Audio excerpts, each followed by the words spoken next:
ناوڕۆ زۆر دڵخۆشم ژمارەیەک پرۆژەی ستراتیژی لە شاری هەولێر بەسەر دەکەینەوە کە بەشێکیان لە تەواوبوونن بەشێکی دیکەی ماوە کاری تێدا دەکرێت لە ئایندێکی زۆر نزیک تەواو دەبێتن کە ئەویش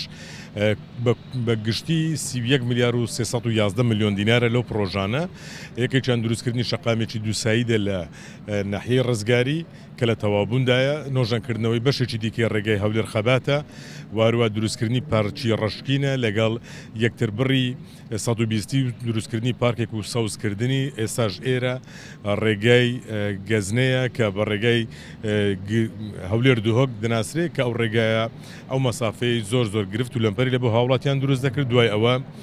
پرۆژەیەکی دیکە بەسەر دەکەینەوە کە کەمکردنەوەی مەترسیەکانی لافاوە لە ڕێگای هەولێر شەقڵاوە هەروەها 150 مەتری پاشانیش نۆژەنکردنەوەی بەشێکی دیکەی ڕێگای هەولێر کۆیە کە لە کەزنزان تا گۆمەسپانە ئەو پرۆژانە لە شاری هەولێر